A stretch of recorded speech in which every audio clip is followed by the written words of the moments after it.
నేను ఇది ఇక్కడి నుంచి చదవదామా? యా, చదివి నీకు అర్థమైనది కొంచెం చెప్తే క్లియర్గా ఉంటుంది. ఏది ఏం చెప్పాలని చెప్పు.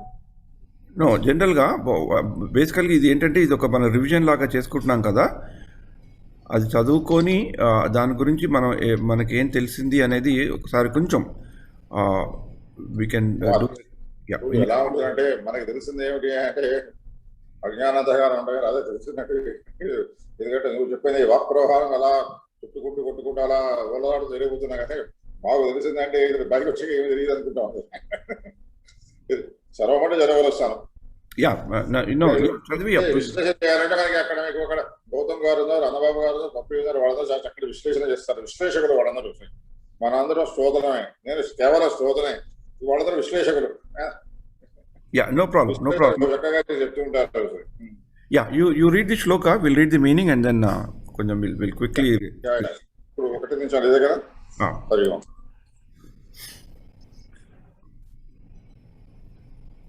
చతుర్దశాధ్యాయము ప్రకృతి త్రిగుణములు. శ్రీ భగవాను వాచ పరం భూయ ప్రవక్ష్యామి జ్ఞానానాం జ్ఞానముత్తమం యజ్ఞత్వా మునయః సర్వే పరాం సిద్ధిమితో గతః. దేవదేవుడైన శ్రీకృష్ణుడు పలికిన, దేనిని తెలుసుకుని నువ్వందరూ పరమసిద్ధిని పొందిరు, అట్టి జ్ఞానులలో గల ఉత్తమమైన ఈ దివ్యజ్ఞానముని ఇప్పుడు నేను మరల తెలియజేయదును. We can read the purport. ఇది కూడా చదవదామా? చదివి you can just give a small commentary there quickly. సప్తమాధ్యాయం నుండి ద్వాదశాధ్యాయపు అంతము వరకు పరతత్వమును దేవదేవుడు నాకు తనను గురించి విశదముగా వివరించిన శ్రీకృష్ణ భగవానుడు తిరిగి ఇప్పుడు అర్జునునికి మరింత జ్ఞాన వికాసము కలిగించుచున్నాడు. తాత్విక చింతన విధానం ద్వారా ఈ అధ్యాయము అవగాహన చేసిన మనుజుడు శీఘ్రముగా భక్తియోగమును అవగతమును చేసుకునగలడు. నమ్రతతో జ్ఞానాభివృద్ధిని సాధించడం ద్వారా జీవుడు భౌతిక బంధము నుండి ముక్తులు కాగలడని గడిచిన త్రయోదశాధ్యాయమున వివరింపబడినది. అలాగనే ప్రకృతి త్రిగుణముల సంపర్కము చేతనే జీవుడు భౌతిక జగములో బంధితుడమై పూర్వము తెలుపబడినది. ఇక ప్రస్తుతము ఈ అధ్యాయమున ప్రకృతి త్రిగుణముల లేవు, అవి ఎట్లు వర్తించును, ఏ విధముగా అవి బంధ మోక్షములను కూర్చును దేవదేవుడైన శ్రీకృష్ణుడు తెలియజేస్తున్నాడు. ఈ అధ్యాయమునందు తెలుపబడిన జ్ఞానము పూర్వపు అధ్యాయమునందు తెలుపబడిన జ్ఞానము కన్నను మిగుల శ్రేష్టమని భగవానుడు పలుకుచున్నాడు. ఇట్టి జ్ఞానమును అవగాహన చేసుకునడం ద్వారా పలువురు మొదలు పరమసిద్ధిని పొంది ఆధ్యాత్మిక జగత్తును చేరేది. అటువంటి దివ్య జ్ఞానమును శ్రీకృష్ణ భగవాన్ ఇప్పుడు మేలితరమైన పద్ధతిలో వివరించుతున్నాడు. ఇంతవరకు వివరింపబడిన అన్ని జ్ఞాన విధానాల కన్నను ఈ జ్ఞానము మిక్కిలి ఉత్కృష్టమైనది. దీనిని అవగాహన చేసుకునడం ద్వారా పలువురు ముందు సిద్ధిని పొందిరి. కనుకనే ఈ చతుర్థాధ్యాయనందు తెలుపబడిన విషయమును అవగాహన చేసుకునే వాడు తప్పక పూర్ణత్వమును సాధింపగలడని ఆశింపవచ్చు.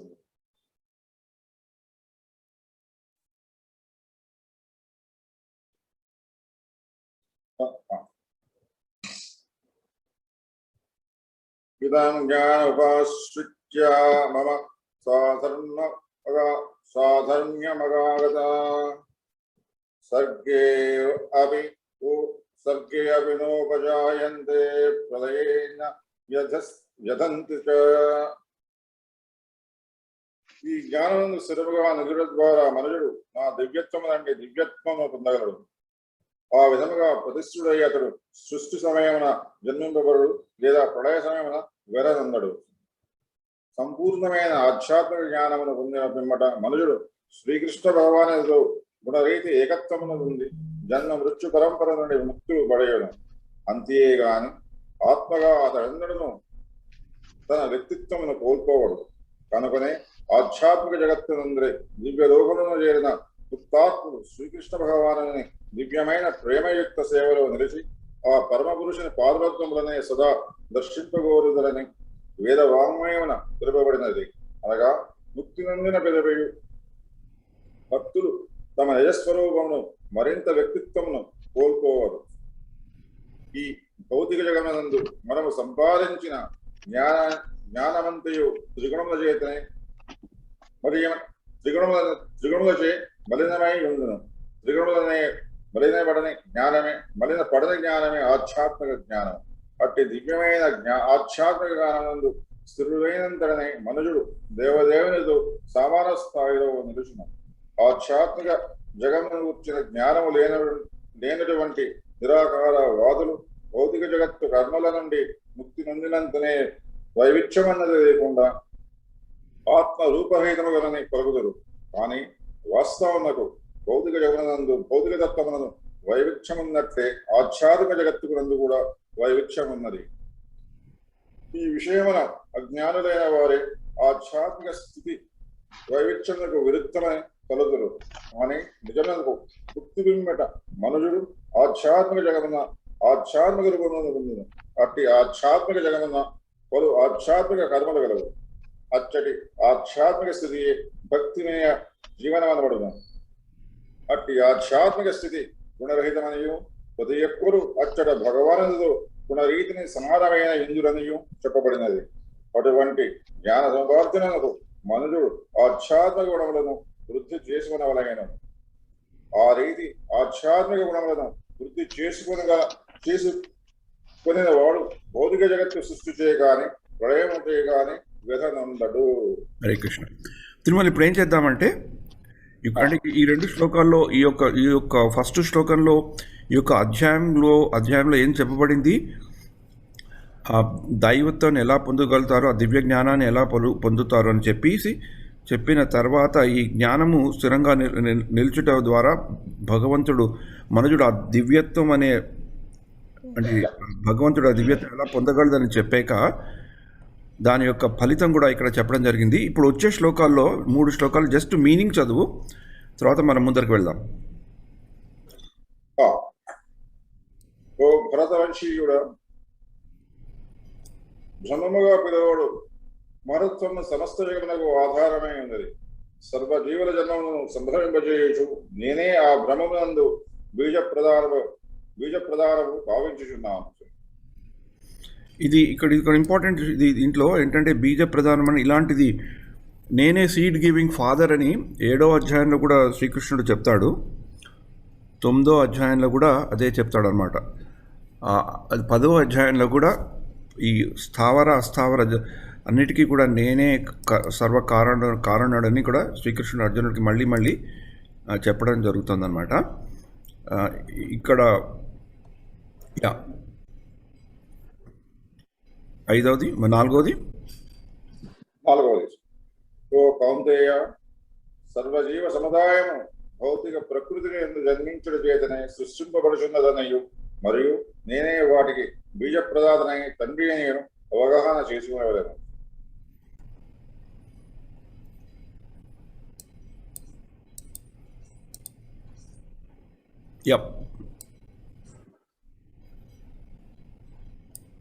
ఓ మహాబహుళమైన అర్జున, భౌతిక ప్రకృతి సత్వరజో స్తమోగుణములనే 3 గుణములను కలిగి ఉంటుంది. నిత్యుడైన జీవుడు ప్రకృతితో సంపర్కము పొందినప్పుడు ఈ గుణముల చేతనే పొందుతురగును. యాక్చువల్లీ ఈ యొక్క చాప్టర్ మెయిన్ టాపిక్తో ఇక్కడి నుంచి మొదలవుతుంది. ఇంతకు ముందు చెప్పబడింది ఏంటంటే ఒకప్పుడు మనకి స్థుతుల్లో కూడా వస్తాయి కదా, కొన్ని స్థుతుల్లో ఏంటంటే స్థుతి అయ్యాక ఫలశ్రుతి వస్తుంది, కొన్ని స్థుతుల్లో ఫలశ్రుతి ముందరకు వస్తుంది, స్థుతి అవుతుంది, మళ్ళీ ఫలశ్రుతి వస్తుంది. అలాగే ఈ చాప్టర్లో ఈ యొక్క చాప్టర్ని చదవడం వల్ల, ఈ యొక్క అధ్యాయం చదవడం వల్ల ఏమొస్తుంది అనేది కృష్ణుడు ముందర చెప్పి ఇక్కడి నుంచి మొదలు పెడుతున్నాడు అనమాట. ఇప్పుడు 6వ దానికి వద్దాము, తర్వాత will just have a short discussion and అందరం ముందుకు వెళ్దాం. ఇక్కడ చెప్పబడింది ఏంటంటే ఈ యొక్క త్రిగుణాలు ఉంటాయి, త్రిగుణాలకి మనం బంధింపబడుతుంటాము అని సింపుల్గా ఒక ప్రిన్సిపల్ సూత్రం చెప్పారు. యాక్చువల్లీ ఈ యొక్క చాప్టర్ అనేది 14వ అధ్యాయం. 13వ అధ్యాయంలో కర్మయోగం అనే చాప్టర్లో కృష్ణుడు ఈ త్రిగుణాల గురించి ఒక బ్రీఫ్గా చెప్తారనమాట. 3 గుణాలు ఉన్నాయి, దానికి మనుషుడు బంధింపబడ్డాడని. అక్కడి శ్లోకాల నుంచి ఇక్కడ ఈ యొక్క అధ్యాయం కొంచెం ఎక్స్పాన్షన్ ఆఫ్ ఆ యొక్క సేమ్ ప్రిన్సిపల్. ఇప్పుడు 6వ శ్లోకం చదువుకుందాం. ఈ అర్థం ఒకటి చదువుకుందాం, తర్వాత I think next is Padmasini, right? ఓ పాపరహితుడా, సత్వగుణములు మిగిలిన 2 గుణములను కన్నను పవిత్రమగుటచే ప్రకాశమైన మనుజుని సర్వపాప ఫలము నుండి ముక్తిని చేయను. ఈ గుణమున్న వారు సుఖ భావన చేతను జ్ఞాన భావన చేతను బద్ధులగుదురు. అండ్ ఇక్కడ మనం తెలుసుకోవాల్సింది ఏంటంటే మామూలుగా 3 గుణాలు ఉంటాయి, సత్వగుణము, రజోగుణము, తమో గుణము. సత్వగుణము మామూలుగా గ్రేడేషన్లో చూస్తే అది అన్నిటికంటే ముఖ్యమైన గుణము. ఆ సత్వగుణాల్లో ఉన్న లక్షణాలు మనకి కావాలి అనుకుంటాం, కానీ ఆ సత్వగుణం కూడా అల్టిమేట్ కాదు. సత్వగుణంలో ఉన్నవాళ్ళు కూడా బంధింపబడతారు, వాళ్ళు కూడా సుఖాలు దుఃఖాలు అనుభవిస్తారు. కానీ వాళ్ళు జ్ఞానవంతులు అయి ఉంటారు కాబట్టి వాళ్ళు ఆ సుఖాల్ని దుఃఖాల్ని ఎలా చూస్తారనేది పర్స్పెక్టివ్ మారుతుంది, కానీ వాళ్ళు కూడా బద్ధజీవులే అని ఇక్కడ చెప్పబడింది. థ్యాంక్స్ నిర్మల్. ఎవరైనా కామెంట్ చేయదలుచుకున్నారా ఇప్పుడు ఈ 6 శ్లోకాల్లో? ఎనీవన్? తర్వాత next will go to next devotee.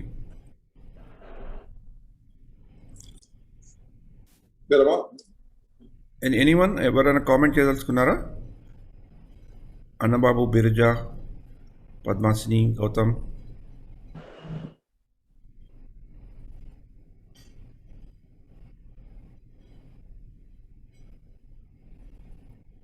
No? Yes, no? Hare Krishna. నాకు అర్థమైంది ఏంటంటే ఈ 3 త్రిగుణాలు ఉన్నవాళ్ళు భౌతిక జగత్తు మటుకు పరిమితమవుతారు. ఈ 3 గుణాలను అధిగమించిన వాళ్ళు ఆధ్యాత్మిక ప్రపంచానికి వెళ్ళేందుకు అర్హులవుతారు. Okay, fine, good. Hare Krishna, thank you. ఇప్పుడు నెక్స్ట్ పప్పి కదా? నెక్స్ట్ లోకల్ పప్పి. Sorry, I lost that my Excel sheet. నాది 12 to 15 మావా. సో మైథిలి, మీ శ్లోకాలు? మన బేసికలీ అంటే లాస్ట్ వీక్ మనము అన్నబాబు చెప్పారు. ఓకే, కాబట్టి అన్నబాబు తర్వాత పప్పక్క. ఓకే, పప్పి అన్నది శ్లోకం ఎంత నీది? నా శ్లోకాలు 12 to 15 మావా. Okay, fine, sure. Okay, yeah, you can go ahead అమ్మా.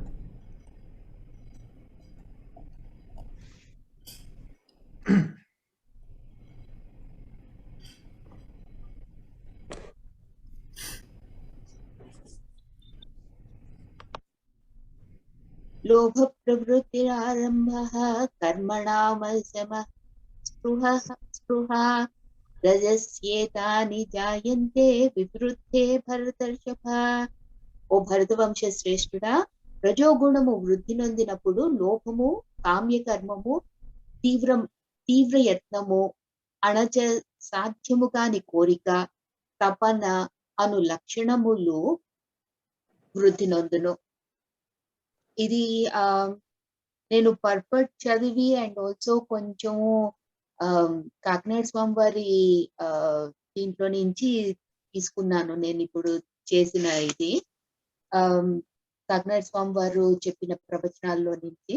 సో ఇది రజోగుణంకి ఎక్కువైనప్పుడు మనకి ఈ శ్లోకంలో చెప్పినట్టు ఫస్ట్ లోభము, తర్వాత ఈ ప్రవృత్తి అంటే ఏంటంటే ప్రాపంచిక విషయాల మీద ఆసక్తి కలిగి తనకి వివిధమైన ఏదైనా కొత్త కర్మ చేయాలి, ఒక కర్మ చేస్తే గానీ వాడికి అంటే టైప్ ఏ పర్సనాలిటీ లాగా సో చేయడానికి మనసు సంకల్పిస్తూనే ఉంటుంది. సో అది ప్రవృత్తి ఇదన్నమాట.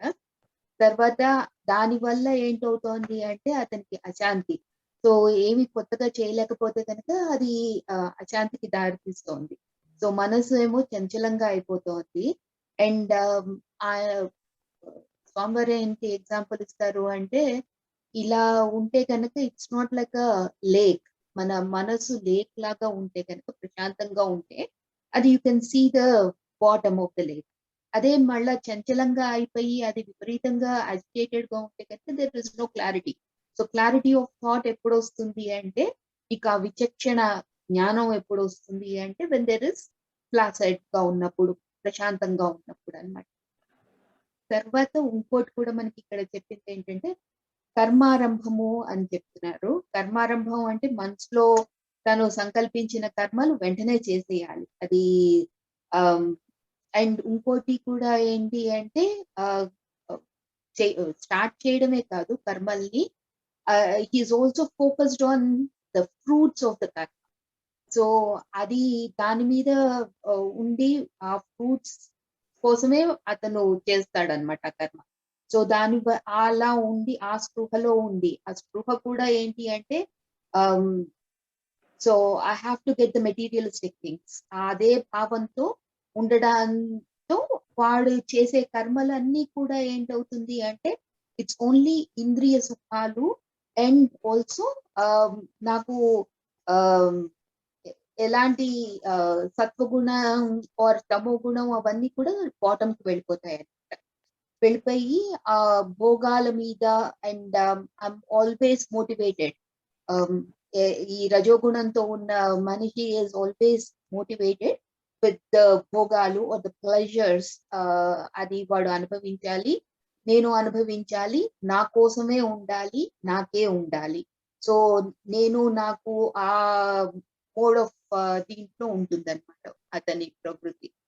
సో ఈ మనోవికారాలకి మనం లొంగిపోయి ఇది ఏంటంటే కొట్టుకుంటూ ఉంటాడనమాట. ఇది మనకి గోయింగ్ బ్యాక్ టు అంటే రామాయణానికే వెళ్తున్నాను నేను.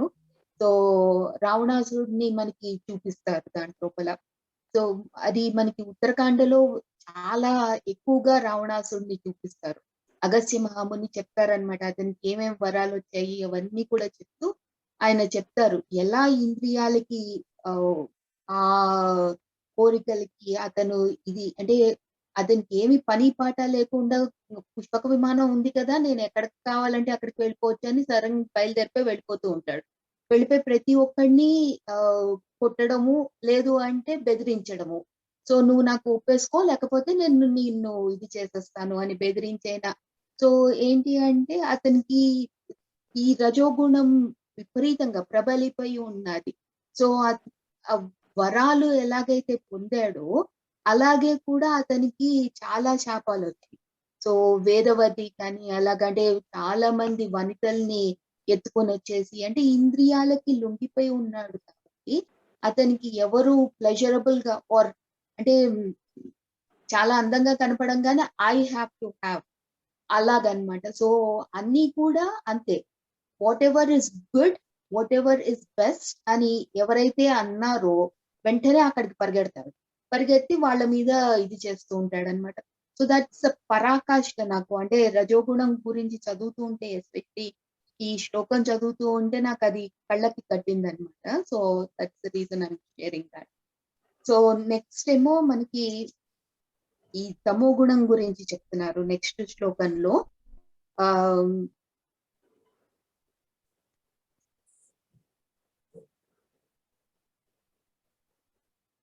అప్రకాశో అప్రవృత్తిశ్చ ప్రమాదో మోహ ఏవ చ తమస్యేతాని జాయంతే వివృద్ధే కురు నందన. ఇక్కడ ఒకటి మర్చిపోయాను నేను, ఇందాకల శ్లోకంలో భరతర్షభుడు అన్నారు ఆయన అర్జునుడిని. అది స్వామివారు ఏం చెప్తారు అంటే భరతర్షభుడు అని స్పెసిఫిక్ గా అర్జునుడిని అలాగ చేయడానికి ఏంటి అంటే ఈ తమోగుణ క్వాలిటీస్ ఏమీ లేవు అర్జునుడిలో అని మనకి చెప్పడానికి ఆయన్ని అక్కడ భరతర్షభుడు అని స్పెసిఫిక్ గా మెన్షన్ చేస్తున్నారు అని చెప్పారనమాట. So I just wanted to mention that, అది మర్చిపోయాను ఇందాక. సో ఈ తమో గుణంలో మనకి చెప్పినట్టు, ఈ శ్లోకంలో చెప్పినట్టు అప్రకాశము అంటే ఇంద్రియాలకి అంతఃకరణానికి ఏ క్లారిటీ లేదు. సో మనకి ఎలాగ ప్రకాశం ఎలా వస్తుంది, మనలో నుంచి ప్రకాశం ఎలా వస్తుంది అంటే మనలో ఉన్న పరమాత్మ మన ఆత్మాన్ని చేతనం, సో చిత్ శక్తి మనని చేతనం చేస్తున్నది, మన్ని మూవ్ చేస్తున్నది, మన్ని కదిలిస్తున్నది ఆ శక్తి అన్న గ్రహణలో మనం ఉంటే గనక అది మనం ప్రకాశవంతులం అయ్యాం. So the inner glow is coming out in that moment. కానీ ఈ తమో గుణంలో ఉన్న వాళ్ళకి ఏంటంటే అప్రకాశం. So there is no way that they are in the realized state అనమాట. అప్రవృత్తి అంటున్నారు. అప్రవృత్తి అంటే ఏంటి, వాళ్ళకి they are not at all they cannot start any job. దాన్ని స్టార్ట్ చేయడానికి ఇచ్చ కూడా లేదు వాళ్ళకి, there is no కోరిక కూడా లేదు వాళ్ళకి. అండ్ అదే కాకుండా కర్తవ్యం, మనం అంటే మనం పుట్టినందుకు మనకి కొన్ని కర్మలు విధించబడి ఉన్నాయి. So we have to do karmas. So ఆ వీ హ్యావ్ టు డూ కర్మలు అవి కూడా వాడు చేయకుండా పడుకొని ఉంటాడు అనమాట. సో అది విముఖత, అంటే దాని మీద అసలు ఎలాంటి ఇది కూడా ఉండదండి. So it's more like a depressed affect. అది చాలా అంటే ఆ భావం వాళ్ళకి చాలా ఉంటుంది. అండ్ ఇంకోటి ఇక్కడ ఈ తమో గుణం ఉన్న వాళ్ళకి ప్రమాదము అంటున్నారు. ఈ ప్రమాదము ఏంటి అంటే శాస్త్ర విహిత కర్మల్ని చేయకపోతే అది ప్రమాదం అంట.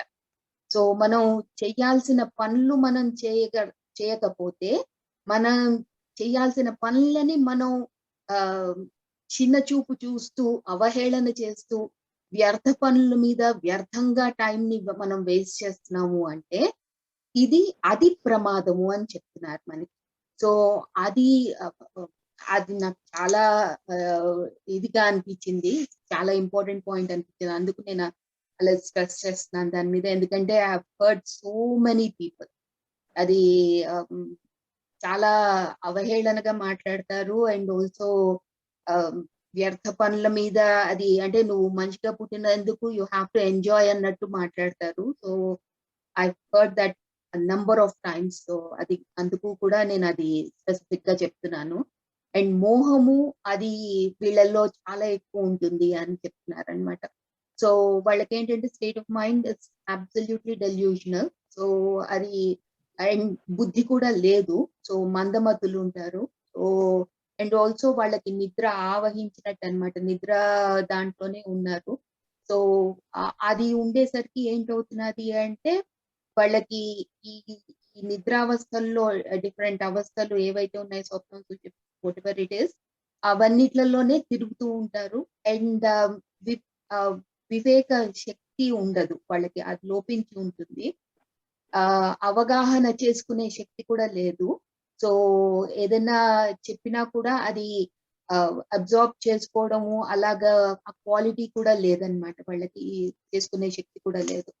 సో ఇవి మనకి స్వామివారు ఎప్పుడు ఎలా చెప్తారు అంటే మనం పడుకునే ముందర just take it and when you're అంటే ఆత్మావలోకనం ఎలా చేసుకోవాలి అంటే this is your last day. పడుకుంటే పొద్దున్న లేస్తావో లేదో నీకు తెలియదు. So check out and do an analysis and see నీకు ఏంటి, ఏం చేస్తున్నావు, నువ్వు ఏ దారిలో ఉన్నావు, ఏ గుణం నీలో ఇప్పుడు ప్రబలంగా ఉన్నది, ఎందుకు ఉన్నది. సో ఆ విశ్లేషణ చేసుకుంటూ నిన్ను నువ్వు తరుచుకుంటే ఇప్పుడు నెక్స్ట్ మనకి చెప్పే కృష్ణ భగవానుడు చెప్పే నెక్స్ట్ 2 శ్లోకాలు అదే చెప్తున్నారు ఆయన. అంటే నువ్వు ఏ గుణంతో అయితే నువ్వు వెళ్ళిపోతావో యథా సత్వే ప్రవృద్ధేతు ప్రళయం యాతి దేహభృత్ తదోత్తమ విధాం లోకాన్ అమలాన్ ప్రతిపద్యతే. అంటే నీలో సత్వగుణం ఎక్కువగా ఉండి నువ్వు ఆ టైంలో నువ్వు వెళ్ళిపోయావు అంటే గనక నీకు ఆ సాత్విక గుణం వృద్ధిలో ఉన్నది కాబట్టి నువ్వు స్వర్గాది దివ్యలోకాలకి చేస్తావు. సో నీ అసెండెన్స్ అలాగా వెళ్తుంది. సో అది ఇందాక మనం చూసినట్టు ఐ థింక్ 2nd శ్లోకంలో కదా మామ మనకి అది చెప్పారు ఆయన ఇలాగ దివ్యలోకాలకి చేస్తారు, నాకు నా అంటే సారూప్యం వస్తుంది మీకు అని చెప్పారు కూడా ఆయన. సో అది చెప్పడానికి ఏంటి అంటే ఇవి మనం ఏది వృద్ధి చేసుకుంటే ఆ స్టేట్ కి మనం వెళ్ళగలుగుతాం. ఈ త్రిగుణాలనికి కూడా అతీతంగా వెళ్ళి జీవన్ముక్తి స్టేట్ కూడా దాటి వెళ్తే గనక మనకి ఈ అంటే ఆ స్వామికి సాహిత్య రూపంలోకి వెళ్ళగలుగుతాము. అది ఆయన చెప్తున్నారు మనకి. సో అండ్ ఇంకోటి కూడా ఇక్కడ మనకి ఇది చెప్తున్నది ఏంటి అంటే నాకు ఎలాగ అర్థమైంది అంటే నువ్వు వాడికే చెందిన వాడివి, ఆ పరమాత్మకే చెందిన వాడివి.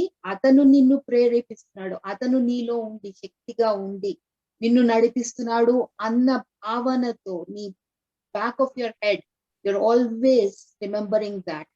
అండ్ నువ్వు చేసే ప్రతి పని సర్వం శ్రీకృష్ణ అర్పణమస్తు అని చేయగలిగినప్పుడు అది ఆయన కైంకర్యంగా చేయగలిగినప్పుడు, ఆయన సేవగా చేయగలిగినప్పుడు అది అది గుర్తుకొచ్చినప్పుడు నాకెలా అనిపించిందంటే, హనుమంతులు వారు సుందరకాండలో బిగినింగ్ లోనే చెప్తారు, నేను రాముడి బాణాన్నయ్యి వెళ్తున్నాను అని చెప్తారు ఆయన. రామ బాణాన్నయ్యి రామ కార్యాన్ని సాధించడానికి వెళ్తున్నాను అంటారు. సో అది అది గుర్తొచ్చింది. సో అంటే మనకి ఏంటంటే ఆ ఆత్మార్పణం ఆయనకి, అంటే నేను చేస్తున్నాను అని కాకుండా, నేను నాది ఐనెస్ ని తీసేసి మనం when we surrender to him completely అలాగా వెళ్ళగలిగితే గనక ఈ అంటే ముక్తికి మనకి అంటే ఈ మన ఈ ఆయన చెప్తున్న దేహభృత్ స్టేట్ కి వెళ్తాం మనం, అంటే అహంకార మమకారాలు లేని స్టేట్ కి వెళ్తాము అని అనిపించింది నాకు. సో అది నాకు అర్థమైంది అది. సో తర్వాత ఈ ఇంకోటి కూడా ఇక్కడ నెక్స్ట్ శ్లోకంలో ఏం చెప్తున్నారు అంటే 15th శ్లోకంలో రజోగుణము తమో గుణంతో చనిపోతే ఎలాగా అన్నది 14th శ్లోకం అయిపోయింది కదా మనది. ఓకే. రజసి ప్రళయం గత్వా కర్మ సంగీషు జాయతే తథా ప్రలీన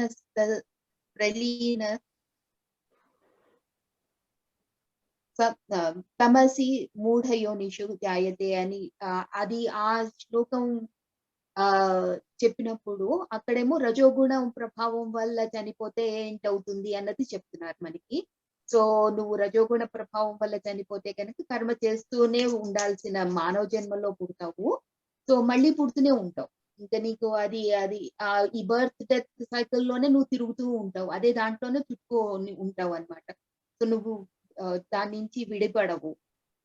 సో ఇక్కడ మనకి కర్మ సంగులు అని ఆ వర్డ్ యూజ్ చేశారు. అది ఏంటి అంటే నాకు అర్థమైనంత మటుకు నేను షేర్ చేస్తున్నాను. సో మనకి అంటే కర్మలకి కర్మ ఫ్రూషన్ అంటే మనకి ఆ కర్మ ఫలాలకి మనం అంటే దానికి టైఅప్ అయిపోయి ఉంటే గనక అలా ఉన్నప్పుడు ఏంటవుతుంది అంటే ఈ we're doing everything because we're motivated with అది దానివల్ల నాకు ఇది వస్తుంది అన్న దాంతోనే మనం మోటివేట్ అయ్యి చేస్తున్నాం. సో దాంతోనే మనం ఈవెన్ పూజ చేసినా ఆర్ ఎనీ ధర్మ కార్యాలు చేసినా కూడా నేను ఇంత డొనేషన్ ఇస్తాను, నాకు ప్లాక్ మీద నా పేరు పెడతారా లేదా అంటే మరి దానివల్ల వాట్స్ ద యూస్.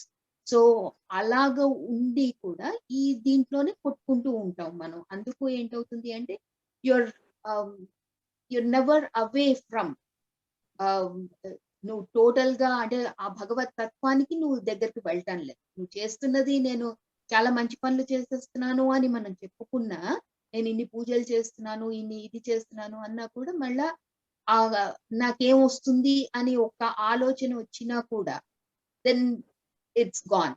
అప్పుడు దాని ఫలితం కూడా పోతుంది. అండ్ అది కూడా నువ్వు కృష్ణార్పణ వస్తువుగా చేయగలిగితే, ఆ చేసే పూజ కూడా కృష్ణార్పణ వస్తుగా చేయగలిగితే కనుక దాన్ని whatever the fruit maybe you can definitely be devoid of all the ఇదన్నమాట. సో అది ఒకటి అనిపించింది నాకు అక్కడ. తర్వాత తమో గుణ ప్రభావం వల్ల చనిపోతేనేమో ఇక్కడ మనకి తిరియక్కుల కింద అది మనకి ఇందాక చూసిన శ్లోకాల్లో ముందొచ్చిన శ్లోకాల్లో ఉన్నది అది. సో స్థావర జంగమాల కింద అదిలాగా పుట్టడం అది ఉంటుంది. మందమతులం అవుతాము అని కూడా మూఢయోనిషు అని చెప్తున్నారు అక్కడ. సో మూఢయోనిషు అంటే మందమతులుగా ఉండి అలాంటి జన్మలు అంటే వివేకం లేకుండా ఉండే జన్మలు కలుగుతాయి మనకి అది. So that's what I understood మామా. If I made any mistake sorry, please forgive me. జై శ్రీ. బాగా చెప్పావమ్మా, చాలా బాగా చెప్పా, విశ్లేషణ చాలా. Thanks a lot. నేను రెండు comments before I leave it to Gautam and Maithili. ఇందాక మందమతి బాబా నువ్వు ఒక్కరి నాకు ఒక 2 క్లారిఫికేషన్స్ నేను యొక్క బాగా చెప్పింది నువ్వు చెప్పాక నేను ఒక 2 నిమిషాలు మాట్లాడతాను. Okay, sure. 1 second. I think అమ్మ రేఖ నువ్వు కూడా if you can switch on the video, it will be good. We can interact because this is an interactive session. It is possible. If you are videoable, you can do it. Otherwise, leave it. Okay, thank you. Hare Krishna. ఇందాకలా అంటే ఇప్పుడు ఈ యొక్క మనం ఈ రజోగుణం తమోగుణం గురించి మాట్లాడుకుంటున్నాం కదా. ఆచార్యులు పెద్దలు ఏం చెప్పారంటే, ఇప్పుడు మనం భౌతిక ప్రపంచంలో ఉన్నవాళ్ళం నార్మల్గా మనం చూసుకుంటే మనం ఒక సాధారణ ఒక వ్యక్తులం కదా, యావరేజ్ హ్యూమన్ బీయింగ్స్ అంటాం కదా. మనం అంతకంటే ఏం పెద్ద తీస్మార్ ఖాన్లు అంటారు చూడాలి, అలా కాదు కదా. మనందరం ఎక్కువ రజోగుణము తమోగుణంలోనే ఉన్నాం మనం. దీనికి మనమే కాదు, కలియుగంలో చాలామంది కూడా అలా ఉంటారు. పర్టికులర్లీ ఆధ్యాత్మిక విషయాలకు వస్తే వాళ్ళు ఆ రజోగుణము తమోగుణం ఉంటుంది. అందుకని శ్రీమద్ భగవద్గీత భాగవతాది పుస్తకాలను పట్టుకోవాలి, వాటిని చర్చించుకోవాలని సూత గోస్వామి నైమిషారణ్య ఋషులకు, శౌనకాది ఋషులకు శ్రీమద్ భాగవతం గురించి చెప్తున్నప్పుడు కూడా భాగవతంలో మొదటి స్కందంలో మొదటి అధ్యాయంలో 10వ శ్లోకంలోనే ఆయన చెప్పేస్తారు. ఇందాకల పద్మాసిని చెప్పినప్పుడు ప్రాయేణ అల్పాయుష సభ్య కలో అస్మిన్ యుగే జనాః మందః సుమందమతయో మంద భాగ్యాయు ఉపద్రుత. ఈ కలియుగంలో జనాలు ఎలా ఉంటారంటే మందః, దే ఆర్ డల్. అంటే డల్ అంటే మనకు కోపం రావచ్చు, నేను ఇంత మోడర్న్ సైన్స్ చేస్తున్నాను, ఇంత ఇన్వెన్షన్ చేస్తున్నాను. మందః అంటే spiritual inclination is less because మనకు ఆ రజోగుణం ఇంక్లినేషన్ ఎక్కువ ఉంది కాబట్టి స్పిరిచువల్ ఇంక్లినేషన్ ఇస్ లెస్. మందః సుమందమతయో, they are dull, they are not very intelligent in that process because ఆత్మ పరిశీలన, ఆత్మ సంక్షోభణ, నేనెవరిని, ఈ జ్ఞానం ఎందుకు కావాలి, నేను ఎందుకు ఇలా చేయాలి అనేది ఆపర్చునిటీస్ కూడా తక్కువ ఉంటాయి. కానీ సుమందమతయం మంద భాగ్య, they are somehow also not very fortunate. అందరికీ ఈ యొక్క అవకాశాలు కూడా రావు. మనకి అలా ఇంక్లినేషన్ ఉన్నా మనకు ఒకప్పుడు అవకాశాలు రావు. అంటే అవకాశాలు రావంటే మనకున్న పరిస్థితుల వల్ల అవకాశాలు రావు. అంటే ఆర్థిక ఇబ్బందుల వల్ల, శారీరక ఇబ్బందుల వల్ల, మానసిక ఇబ్బందుల వల్ల, అలా ఇబ్బందులు ఉన్నప్పుడు కూడా ఇలాంటి భగవంతుడి గురించి చర్చ చేసుకోవడము, భగవంతుడి ఇచ్చిన జ్ఞానం గురించి తెలుసుకోవడం కూడా చాలా కష్టం. అలాంటి అవకాశం వచ్చిన వాళ్ళకు కూడా, అంటే సపోజ్ మన మామూలుగా మన జనరల్గా చెప్పుకోవాలనుకుంటే మనలాంటి వాళ్ళు దేవుడి దయ వల్ల మనకి ఏదో కొంత, ఎంతోమంది కంటే మనకి దేవుడు డెఫినెట్గా వీఆర్ బ్లెస్డ్ కదా. ఎంతోమంది కంటే కూడా మనం ఇలా కూర్చొని ఇలా మాట్లాడుకోగలుగుతున్నాం అంటే కొన్ని లక్షల వేల మిలియన్స్ కంటే కూడా we're way ahead of them, right? అలా ఉన్నా కూడా ఎందుకో మనలాంటి వాళ్ళకు కూడా ఈ కలియుగంలో ప్రభావం ఏంటంటే ఉపద్రుత, అంటే దే ఆర్ వెరీ డిస్టర్బ్డ్. ఏదో some kind of disturbances there అలా ఉంటారు. కాబట్టి ఈ యొక్క భగవంతుడి గురించి తెలుసుకోవాల్సింది చాలా ఇంపార్టెన్స్ కలియుగంలో, లేకుంటే ఇంకా కలియుగంలో బాధలు పడతారు అని చెప్పడం జరిగింది. అది కాదు, ఇంకొక చిన్న క్లారిఫికేషన్ ఇస్తాను, please don't think it as a correction. నేను చెప్పింది వరకు నేను పద్మాసిని చాలా బాగా చెప్పింది, విశ్లేషణ వెరీ వెరీ ఇంప్రెస్. కానీ ఒకటి చెప్పారు పద్మాసిని, ఎప్పుడైనా మనం దానం ఇచ్చినప్పుడు, త్యాగం చేసినప్పుడు, ఫలాపేక్షతో చేసినప్పుడు I think she has use the word it's all gone. కానీ పెద్దలు ఏం చెప్తారంటే it's not never all gone. It may not yield the full result, but it's never gone. ఎందుకంటే వాళ్ళు ఏం చెప్తారంటే అట్లీస్ట్ అతనికి ఏమవుతుందంటే, ఇప్పుడు నేనున్నాను అనుకోండి, ఏదో ఒక ₹1,00,00,000 50 లక్షల గుడికి ఇచ్చి ఆ గుళ్ళో నా పేరు పెట్టించుకోవాలను 10 మందికి చెప్పడం అది చేశాను అనుకోండి, I may not get the full result as what I should get because I'm suppose to give it as, because నాది కాదు, ఇది భగవంతుడిదని ఇవ్వాల్సింది, నేను నాదనుకొని ఇస్తున్నాను. కానీ ఆ యొక్క నేను ఆర్జించిన మనీ, ఆర్జించడం ద్వారా వచ్చిన మనీ ఆర్జించడానికి నేను పడే కార్యక్రమాలు ఉన్నాయి కదా, అవి there is a level of purification. మన పెద్దవాళ్ళు ఏం చెప్తారంటే, మన దగ్గర నుంచి మనం ఇంకోటికైనా ఇచ్చినప్పుడు దేంట్లో ఇచ్చినా కూడా దానికి ఏదో ఒక రకమైన ఫలితం ఉంది, but it may not be the good. దీని గురించి మనకి 17వ అధ్యాయంలోను 18వ అధ్యాయంలోను ఈ కర్మ, త్యాగము, సాక్రిఫైస్ అండ్ త్యాగ, రినౌన్సియేషన్, త్యాగం గురించి శ్రీకృష్ణుడు అర్జునుడికి చెప్పడం జరుగుతుంది అనమాట. So it's not all gone. Some level of purification happens to the person who gives. కానీ వాట్ లెవెల్ ఆఫ్ ప్యూరిఫికేషన్ అనేది సత్వగుణంలో చేశాడా, రజోగుణంలో చేశాడా, తమోగుణంలో చేశాడంట. So when ever we give what we have to somebody, there is always a benefit. అందుకనే మన పెద్దవాళ్ళు మనకి చిన్నప్పటి నుంచి కూడా గుళ్ళకి వెళ్తే పైసలు వేయమని, అక్కడ బయట ఎవరైనా ఉంటే వాళ్ళకి పేయమని, ఎవరికైనా అన్నదాలు మనకి ఎందుకు వాళ్ళని చేయడం ద్వారా మనకి ఎందుకు చెప్తున్నారంటే, so this a habit that has to come culturally with in our community. మన మనకు అదే ఇందాక మరణం గురించి కూడా మాట్లాడుకున్నాం కదా, చనిపోయేటప్పుడు గంగాజలం పోయడం అని, ఇంట్లో భగవద్గీత పాడటం కానీ, విశ్వాసనామం చదవడం కానీ, మామూలు రోజుల కంటే కూడా ప్రేయర్స్ చేయడం కానీ. ఎందుకంటే వెళ్ళిపోయేవాడికి అట్లీస్ట్ రజోగుణం తమోగుణం ఎఫెక్ట్లో తగిలి అట్లీస్ట్ కొంచెం ఆ సత్వగుణం స్థితిలోకి వస్తే ఆ ఎగ్జిట్ వాళ్ళకి మంచిగా ఉంటుంది అని ఆ భావనతోనే మన పెద్దలు అలాంటి ప్రక్రియలు పెట్టారు. లేకపోతే ఇక చనిపోయేవాడు ఏం చేసినా చనిపోతాడు. మనం గంగాజలం పోయకున్నా చనిపోతాడు, మనం ప్రేయర్ చేయకున్నా కూడా చనిపోతాడు. ఇది టైం వస్తే వెళ్ళిపోతాడు కదా. కానీ అతను పంపించడానికి మనకున్న రెస్పాన్సిబిలిటీ, అతను వాళ్ళని ఎలా మంచిగా పంపించగలిగితే, వాళ్ళకి ఆ సద్భావన రాగలిగితే మనం వాళ్ళకి హెల్ప్ చేసిన వాళ్ళం అవుతాం కనుక those are the things which are connected with this జ్ఞానం. అంటే మనకు అప్పుడు భగవద్గీత శ్లోకాలు చెప్పరు, కానీ ఇలా ఎందుకు చేస్తున్నారంటే ఇలా అవుతుంది కనుక అలా చేయడం అని చెప్పడం జరుగుతుంది. హరే కృష్ణ. థ్యాంక్స్ అలాట్ పద్మాస్. So Anubabu you can take over. దాని తర్వాత మా Gautam and myself will take over. Perfect. Hare Krishna. నాకు ఒక 2 to 3 minutes. I just want to tie up a few ideas that Papaka has touched upon. Papaka చాలా బాగా చెప్పే తల్లి, చాలా చాలా బాగున్నాయి. చాలా దాంట్లో ఏంటంటే నేను I just want to get the continuity. ఈ 3 గుణాలకి నువ్వు యూ అల్యూడెడ్ 1 ఎగ్జాంపుల్. ఈ 3 గుణాలకి 3 ఎగ్జాంపుల్స్ తీసుకున్నావు. రామాయణంని ఉదాహరణ కింద తీసుకుందాం. పక్క రజోగుణానికి రావణాసురుడు ఉదాహరణ ఇచ్చింది. ఇప్పుడు రజోగుణానికి ఉదాహరణ రావణాసురుడు అయితే, తమో గుణానికి కుంభకర్ణుడు. It's like it's kind of jumping out అనమాట ఆ example. It's just like screaming out. వాడి గుణాలన్నీ ఇలా వాడు పడుకోవడం కాడి నుంచి అన్ని వాడికి చూస్తే అవే గుణాలు ఉన్నాయి. 3వ గుణం సత్వగుణం. ఎవరంటే విభీషణుడు. విభీషణుడు సత్వగుణానికి ఉదాహరణ చెప్తారు. దీనికి అలా అనుకుంటే మన శరీరమే లంక. లంకలో ఎవరైతే అధీనంలో ఉన్నాడో, ఎవడైతే రాజ్యం చేస్తున్నాడో, వాడు ఆధిపత్యంలో ఉన్నాడో, దాన్ని బట్టి నీ ప్రవృత్తి, వెదర్ యూర్ అలైన్డ్ విత్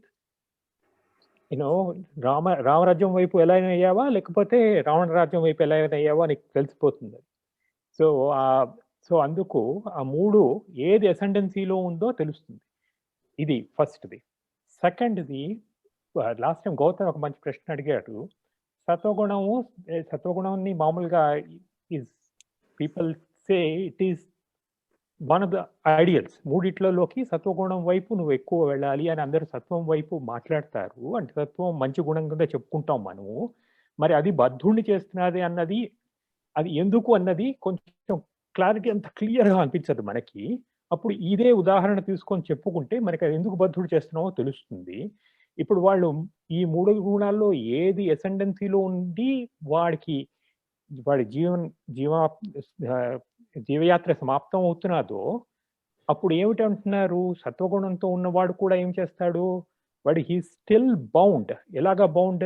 వాడు స్వర్గాది లోకాలకు వెళ్తాడు, కానీ వాడికి సైకిల్ ఉంటుంది. వాడికి చేసిన పుణ్యకర్మలంతా అనుభవించాక మళ్ళా వాడు వచ్చేస్తాడు. ఈ సైకిల్లోనే ఉంటాడు, సంసార చక్రంలోనే ఉంటాడు. దీనంతటికీ యూ స్టెప్ బ్యాక్. దీనంతటికీ ఒక గోల్ ఏమిటంటే ఈ సంసార చక్రం నుంచి విడిపోవడమే. విడిపోయి ఎక్కడికి వెళ్ళాలి? మళ్ళా జీవాత్మ పరమాత్మ దగ్గరికి, అంటే ఆయన సాయుధ్యం చెందాలి, ఆయనకి పరమాత్మ సాయుధ్యం చెందాలి. అందుకు దిస్ ఇస్ నాట్ ఇనఫ్. కానీ ఉన్న ఈ 3 ఇట్స్ రిలేటివ్లీ బెటర్. సత్వగుణం ఇట్స్ జస్ట్ రిలేటివ్ ర్యాంకింగ్ ఈ 3.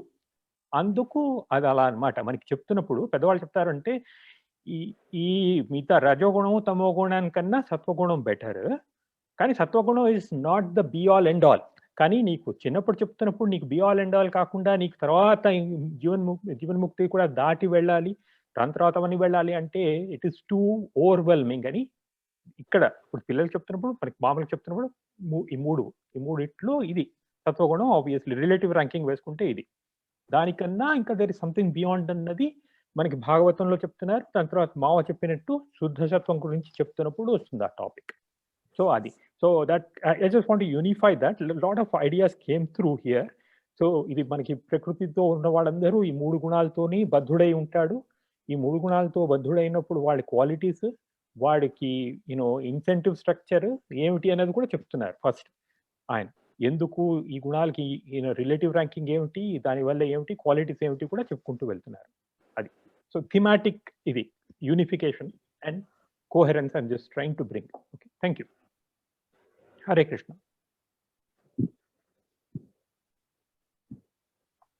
మ్యూట్. మైథిలమ్మ, మీ శ్లోక నెంబర్ ఎంత? 20 అండి, 20. So who will take on, Gautam or Maithili? 20, 21 నేను చెప్తాను. Okay. So you normally are the dominant in the house. మీరే అసైన్ చేశారు జగ్గు కక్క. Hare Krishna. Yeah. Hare Krishna. సవాల్ మైథిలి వేస్తే జవాబు నేను ఇస్తా అన్నట్టు. He is there definitely. అభయహస్తం ఉంటుంది కాబట్టి నేను. ఓకే, హరే కృష్ణ. గుణానేతాతీత్యత్రీన్ దేహి దేహ సముద్భవాన్ జన్మ మృత్యు జరా దుఃఖైర్ ముక్తోమృతమశ్నుతే. దేహధారి అగు జీవుడు దేహముతో కూడి ఉన్న ఈ త్రిగుణములను దాటగలిగినప్పుడు జనన మరణ వార్ధక్యముల నుండి మరియు వాని దుఃఖముల నుండి విడవడి ఈ జన్మమందు అమృత తత్వమును పొందును. నాకు అర్థమైనంత వరకు అంటే ఇది స్ట్రైట్ ఫార్వర్డ్ ఉంది. బట్ ఎలా అంటే మనకి ఆల్రెడీ త్రిగుణాల గురించి తెలుసుకున్నాము.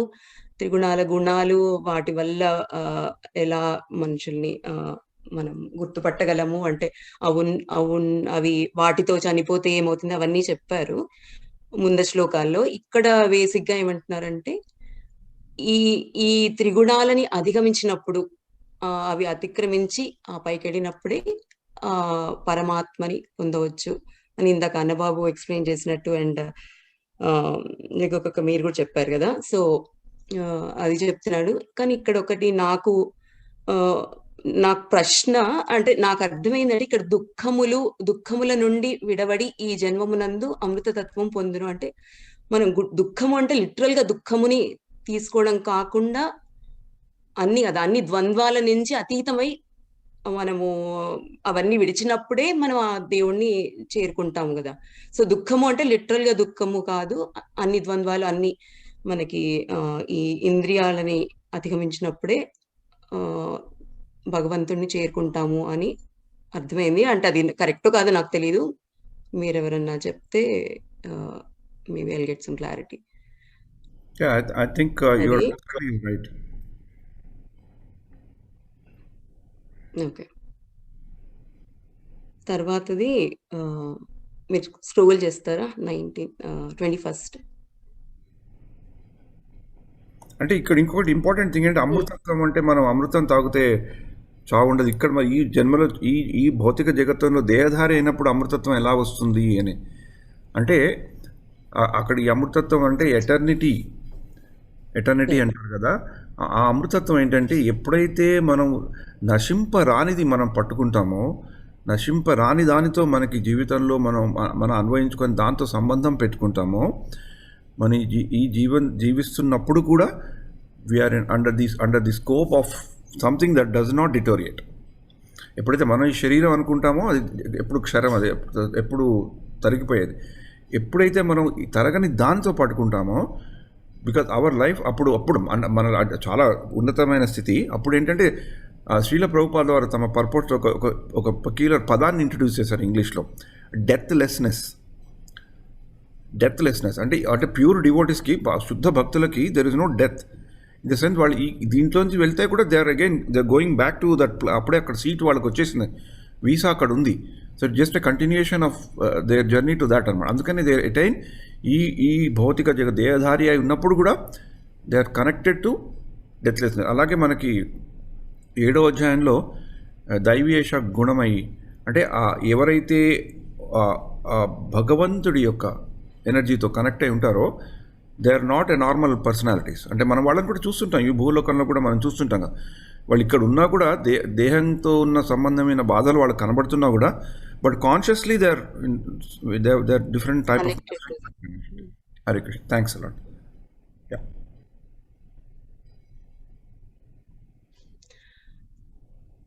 అర్జున వాచ కైర్లింగై స్త్రీన్ గుణానేతాన్ అతీతో భవతి ప్రభో కిమాచార కథం చైతాన్ స్త్రీన్ గుణానతివర్తతే. అర్జునుడు ప్రశ్నించెను, హే ప్రభు, ఈ త్రిగుణములకు అతీతుడైన వాడు ఏ లక్షణముల ద్వారా తెలియబడును. అతని ప్రవర్తన మెట్టిది.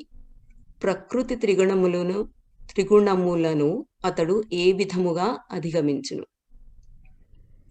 సో ఇక్కడ అర్జునుడు అంటే ఈ త్రిగుణాలని అతీతమైన వాడు, అవి అధిగమించిన వాడు ఎలా గుర్తుపట్టగలము, ఏ లక్షణముల ద్వారా మనకి తెలుసుకోగలము అని అడుగుతున్నాడు. ఇక్కడ ఈ పర్పోర్ట్ లో కూడా ఈ సెకండ్ లైన్ చూస్తే అట్టి త్రిగుణాతీత మహాత్ముని లక్షణములు తొలుత అతడు విచారణ కావించున్నాడు. అట్టివాడు త్రిగుణ ప్రభావము ఇదివరకే దాటియున్నాడని మనుజుడు ఎట్లా జీవించునో అతని కర్మలేవియో అర్జునుడు అడుగుచున్నాడు. ఆ కర్మములు నియమబద్ధులైనవా లేక నియమబద్ధములు కానివా? పిదప అర్జునుడు అట్టి దివ్య స్వభావమును పొందగలిగే మార్గమును గురించి ప్రశ్నించుచున్నాడు. సో ఆ కర్మలు అంటే అధిగమించిన వాడు తెలుస్తాయి కదా అతనికి, అంటే ఎలాంటి కర్మములు చేసుంటాడో అవన్నీ ఎలాంటివి అని పరమాత్ముడిని అడుగుతున్నాడని నాకు అది అర్థమైంది. అంటే నేను ఈ పర్పోర్టే చదివాను. దీంట్లో ఈ యొక్క థ్రెడ్ భగవద్గీతలో, అంటే ఇప్పుడు ఈ యొక్క సెషన్లో మనం భగవద్గీతను ఒక జ్ఞాన రూపంలో చూసుకుంటున్నాం కనుక, అంటే ఒక అకాడమిక్ అనాలిసిస్ లాగా చూసుకుంటున్నాం కనుక ఈ యొక్క కాన్సెప్ట్ అంటే ఈ యొక్క థ్రెడ్ మనకి భగవద్గీతలో చాలాసార్లు కనబడుతుంది. ఎప్పుడైతే కృష్ణుడు 2వ అధ్యాయంలో కొంచెం భక్తుల గురించి, కర్మ త్యాగం చేసిన వాళ్ళ గురించి చెప్పంగానే అర్జునుడు ఎండ్లో అడుగుతాడు 2వ చాప్టర్లో, వాళ్ళు ఎలా ఉంటారు, ఏం చేస్తారు, ఏం తింటారు, ఎక్కడికి వెళ్తారు, స్థితప్రజ్ఞ లక్షణం. అలాగే 3వ అధ్యాయంలో మొత్తం చెప్పాక యజ్ఞాల గురించి, కర్మయోగం గురించి చెప్పాక మళ్ళీ అట్లాంటి వాళ్ళు తప్పులు ఎందుకు చేస్తారు, తప్పులు చేయని వాళ్ళు ఎట్లా ఉంటారు అని 3వ అధ్యాయంలో అడుగుతారు. అలాగే మనకి 8వ అధ్యాయంలో కూడా కొంచెం అలాగనే మొదలవుతుంది.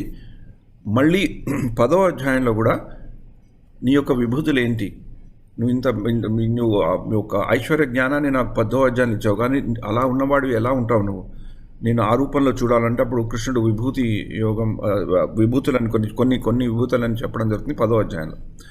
అదంతా ఇక విభూతులని తెలుసున్నాక మరి విభూతులు ఉంటే ఆ విభూతులు ఉన్నవాడు నిజంగా ఎలా కనిపిస్తాడు నాకు అని మళ్ళీ విశ్వరూపం అలాంటి వాడు ఎలా ఉంటాడు మళ్ళీ 11వ అధ్యాయం మళ్ళీ అలా చెప్తాడు. అంటే ఏదైనా ఒక కాన్సెప్ట్ వచ్చాక తెలుసుకున్నాక మళ్ళీ అర్జునుడు ఒక రకంగా హీ వాంటెడ్ టు రీక్లారిఫై. అంటే మన కొరకు వ్యాసుడు రాశాడో అర్జునుడు అడిగాడు అది నాకు తెలియదు, కానీ ఈ థ్రెడ్ చాలా వస్తుంది. మళ్ళీ ఇంకా కొంచెం ముందరకు వెళ్ళాక 18వ అధ్యాయంలో కూడా అడతాడు, త్యాగం అంటే ఏంటి, రినౌన్సేషన్ ఏంటి, నాకు క్లియర్గా లేదని చెప్తాడు. దాంతో 18వ అధ్యాయం మొదలైతే అంటే ఏదైనా రాగానే అర్జునుడు ఒక నాలెడ్జ్ను కొంచెం తెలుసుకున్నాక ఈ ఆస్క్ క్వశ్చన్ టు రీక్లారిఫై. అంటే దీనివల్ల నేను నేర్చుకున్నది ఏంటంటే మనం కూడా మన ఆధ్యాత్మిక జ్ఞాన చింతనలో there is nothing wrong and taking a pause and asking the relevant authority on tell me what is it, you give me more clarity. అర్జునుడు ఇదే అడుగుతున్నాడు, you give me more clarity, అయితే చెప్పు నువ్వు నాకు అని. సో ఇట్స్ వెరీ ఈ thread అర్జునుడికి కృష్ణుడికి మంచి ఆ రిలేషన్ కూడా వాళ్ళకి బాగుంది. అంటే మన దగ్గర కృష్ణుడు లేడు కనుక మన మధ్యలో క్వశ్చన్స్ వేసుకోవచ్చు, ఏమైనా పెద్ద మనుషులు కనబడితే క్వశ్చన్స్ వేసుకోవచ్చు. సో ఈ క్వశ్చన్ ఆన్సర్స్ అనేది ఇట్స్ వెరీ ఇంపార్టెంట్ టాపిక్. ఈ భగవద్గీతలో మళ్ళీ కనబడుతుంది మనకి. Sorry, this is a very Upanishad tradition, Mama. This argumentative tradition is it's fundamental to Upanishad traditions. All Upanishads begin with a question and an answer. And so గురువు నేను ప్రశ్నిస్తే గురువు చెప్తుంటారు, కానీ ప్రశ్నించే విధానాన్ని బట్టి అందుకని సంవాదం అంటారు దాన్ని. అంటే వాదం కాదు, అది సంవాదం. అంటే you ask with respectable difference and to elucidate clarification, not to show off your limited knowledge, but to understand what has been taught to you. ఇంకా దివ్య జ్ఞానం అనే అధ్యాయంలో 4వ అధ్యాయంలో ఒక మంచి శ్లోకం కూడా ఉంది, తద్విద్ధి ప్రణిపాతేన పరిప్రశ్నేన సేవయ, ఉపదేశంతి జ్ఞానం జ్ఞానిన తత్వదర్శనం. తద్విద్ధి ఆ సేవ చేస్తూ వినమ్రతతో పరిప్రశ్న అన్ని ఆల్ 360 degrees ప్రశ్నలు వేయచ్చు, కానీ పరిప్రశ్న. Humble mind. Thanks Hare Krishna. Ramayanam కూడా పరిప్రశ్నలతో రామాయణం. మొదలవుతుంది. ఎగ్జాక్ట్లీ. అండ్ ఆల్సో ఇంకోటి ఏంటంటే మనకి రాముడిది మనం చూస్తే బాలకాండ మొత్తం విశ్వామిత్రుల వారిని, మనకి బాలకాండలో విశ్వామిత్రుల వారితోనే మొత్తం అంతా అవుతుంది అది. సో విశ్వామిత్రుల వారిని ప్రశ్నలు వేస్తూ వెళ్తారు. మళ్ళా ఉత్తరకాండ చూస్తే మనం అగస్త్యుల వారిని అలా ప్రశ్నలు వేస్తూ ఉంటారు. సో ఆల్మోస్ట్ ఆల్ 35 to 40 సర్గస్ దే బేస్డ్ ఆన్ విశ్వామిత్రుల వారు ఇన్ బాలకాండ అండ్ అగస్త్యుల వారు ఆన్ ఇన్ ఉత్తరకాండ. సో అలా మనం చూస్తే గనక అతను నడిచిన పాత్ అంతా కూడా ఇట్స్ విత్ దీస్, అంటే ఆయన రిఫార్మ్ చేసుకుంటూ కరెక్ట్ చేసుకుంటూ వెళ్ళినట్టే ఉంటుంది అది. So yeah, very good. Hare Krishna. Next Gautam. Hare Krishna. శ్రీ భగవానువాచ ప్రకాశం చ ప్రవృత్తిం చ మోహమేవ చ పాండవ నద్వేష్టి సంప్రవృత్తాని న నివృత్తాని కాంక్షతి ఉదాసీనవదాసీనో గుణైర్యో న విచాల్యతే గుణా వర్తంత ఇత్యేవం యోవ తిష్టతి నేంగతే సమదుఃఖః సుఖస్వస్థః సమలోష్టాశ్మ కాంచనః తుల్యప్రియా ప్రియో ధీరస్తుల్య నిందాత్మ సంస్తుతిః మానావమానయోస్తుల్యస్తుల్యో మిత్రారిపక్షయోః సర్వారంభ పరిత్యాగీ గుణాతీతః స ఉచ్యతే. హరే కృష్ణ. క్విక్ గా భావం చదువుతానండి, దాని తర్వాత నాకు తోచిన కామెంటరీ చెప్తాను. దేవదేవుడైన కృష్ణుడు పలికెను, ఇంతకుముందు అర్జునుడు వేసిన ప్రశ్నకి. సో ఆ ప్రశ్న గురించి కొంచెం చెప్పుకోవాలంటే, మీరందరూ చెప్పినది కరెక్ట్, సేమ్ థ్రెడ్, అడిగిన దాన్ని మళ్ళొకసారి అడగడము. ఇంకోటి ఏంటంటే, అర్జునుడి రెండోసారి అడిగిన ఏ విషయమైనా రెండోసారి అడిగినప్పుడు, ఇంతకు ముందంతా నువ్వు థియరీ చెప్పినావు, ఇప్పుడు నాకు ప్రాక్టికల్ గా చెప్పు బాబు అని అడిగినట్టుగా ఉంటుంది. So who has done this, show me by example that it is possible. అంటే ఇది పాసిబుల్, ఇంపాసిబుల్ కాదు, ఇది పాసిబుల్, ఇట్ ఈస్ ప్రాక్టికల్ అని చెప్పడానికి ఒక ఉదాహరణ, షో మీ విత్ ప్రూఫ్ అన్నట్టుగా అడుగుతుంటాడు. అది కృష్ణుడు చెప్తుంటాడు. సో ఇక్కడ కృష్ణుడు అన్నది ఏంటంటే, పాండవపుత్ర, ప్రకాశము ఆసక్తి మోహము కలిగినప్పుడు వాటిని ద్వేషింపని వాడును, మరియు అవి లేనప్పుడు ఆకాంక్షింపని వాడును, గుణములే పని చేయుచున్నవి అని ఎరిగి వాని ద్వారా కలుగు ఈ ప్రకాశాదులయందు నిశ్చయత్వమును మరియు స్థిరత్వమును కలిగి ఉదాసీనునిగాను దివ్యునిగాను నిలుచువాడును. ఆత్మయందే స్థితుడై సుఖ దుఃఖములు ఏకమని భావించడివాడును. మట్టి ముద్ద రాయి బంగారములను సమముగా వీక్షించడివాడును. ప్రియాప్రియములందు సమముగా వర్తించడివాడును. నిందాస్తుతులయందు మానవమానముల యందు సమత్వమున నిలుచు ధీరుడు. శత్రుమిత్రులను సమముగా చూచువాడును.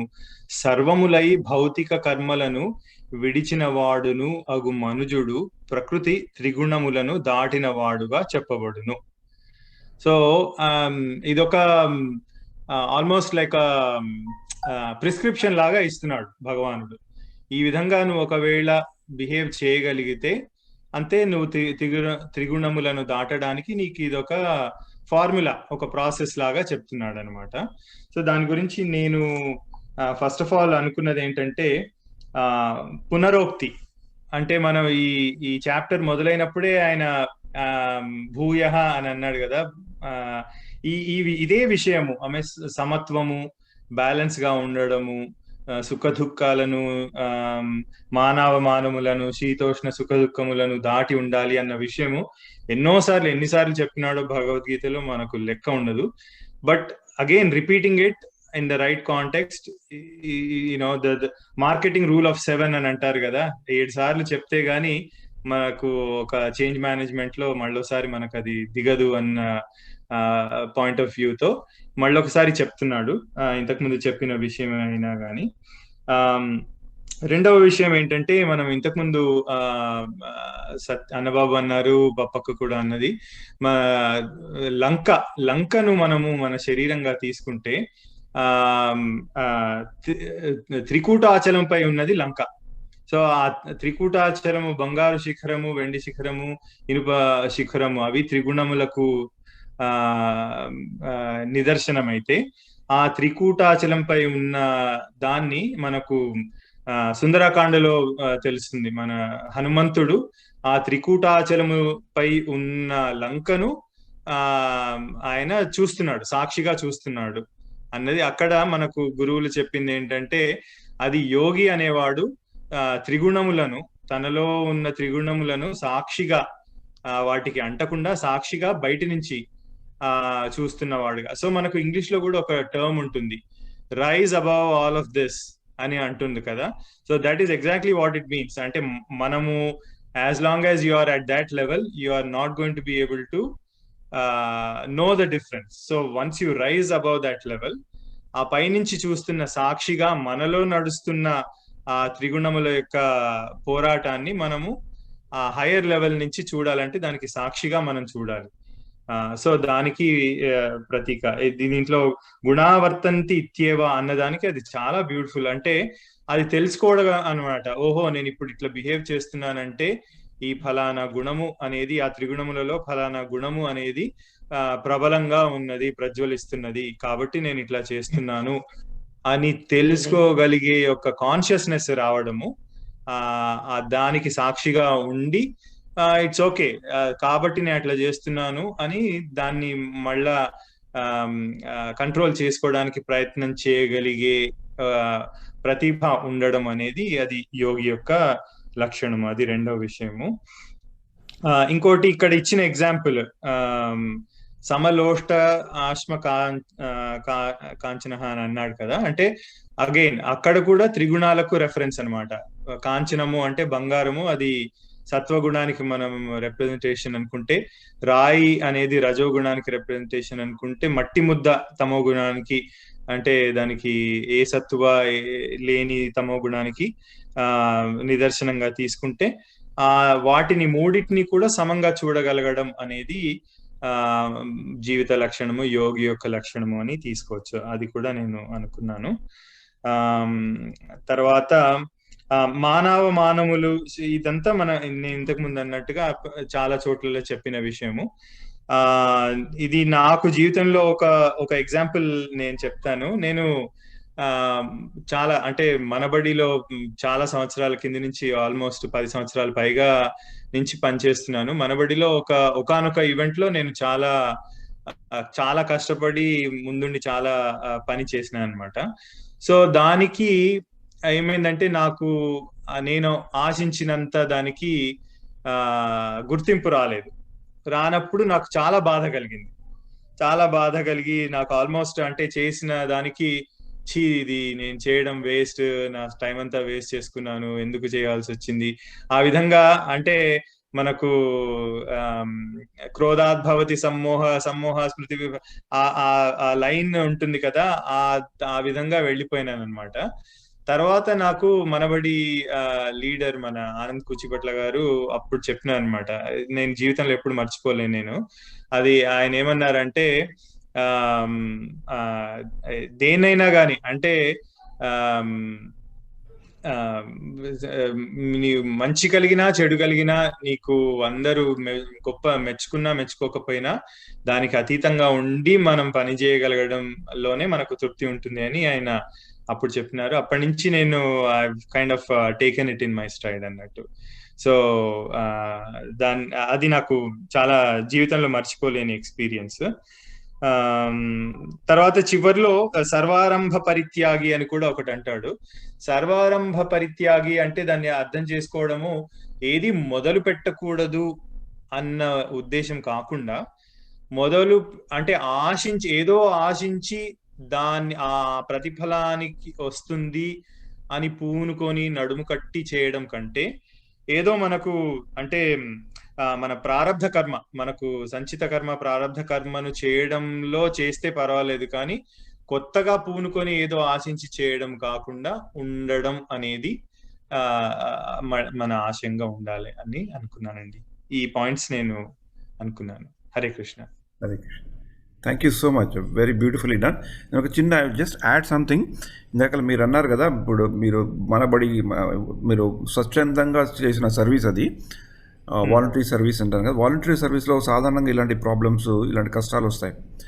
ఆఫీసులో సాధారణంగా మనం చేసింది ఒక టాంజిబుల్గా మెజర్ చేయబడుతుంది కనుక మనకి క్లియర్గా తెలిసిపోతుంది మనకి అది వస్తుందా రాదా అని. ఒక ప్రాసెస్ అంటూ ఉంటుంది కదా, ఈ ప్రాజెక్ట్ సక్సెస్ అయితే ఇలా మనకి రివార్డ్ ఉంటుంది. సాధారణంగా అది ఒక it is a very calculated and measured thing. ఇప్పుడు కానీ ఒకప్పుడు గడవడవుతుంది, కానీ మామూలుగా 90% of the time it is. కానీ ఈ వాలంటరీ సర్వీస్లో ఉంటుంది. నాకు కూడా ఇలాంటి కష్టాలు ఉండేవి.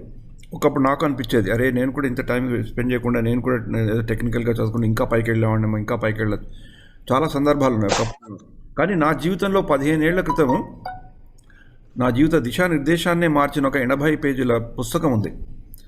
అది మీకు ఎవరికైనా ఇప్పుడు ఇందులో గౌతమ్ గారు చెప్పిన అలాంటివి అనిపిస్తే the present, doctor Spencer Johnson అని చిన్న చిన్న పుస్తకాలే రాస్తారు. ఆయన ఎలిగారికల్ స్టోరీస్ మీద రాస్తారు. It's not a trial story. The present అనే బుక్, అండ్ దానికి ఒక వెబ్సైట్ కూడా ఉంది, thepresent.com. అది నేను చాలామందికి రికమెండ్ కూడా చేశాను.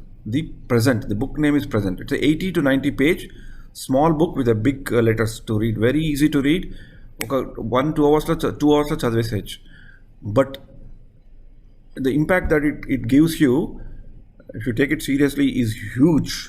నాకు ఆ 80 పేజీల పుస్తకం నా జీవితంలో ఎన్నో మార్పులను తీసుకొచ్చింది. ఒకటి ప్రెజెంట్ అంటే మనకు నార్మల్గా మనం ఏదో చేస్తే మనకి ఇచ్చేది ప్రెజెంట్ కదా, గిఫ్ట్ లాగా. మీకు ఒక reward is a present, right? అదొకటి. Present, past, future. మనం ఎప్పుడైతే ఏదైనా పని చేసేటప్పుడు if you're present in present అంటే ఎప్పుడైతే తెలుగులో చెప్పుకోవడం కొంచెం కష్టం, ఆ వర్తమాన పరిస్థితులు అలా మనం జీవిస్తూ చేస్తే then we don't have to seek for present from somebody else. That present will come within us.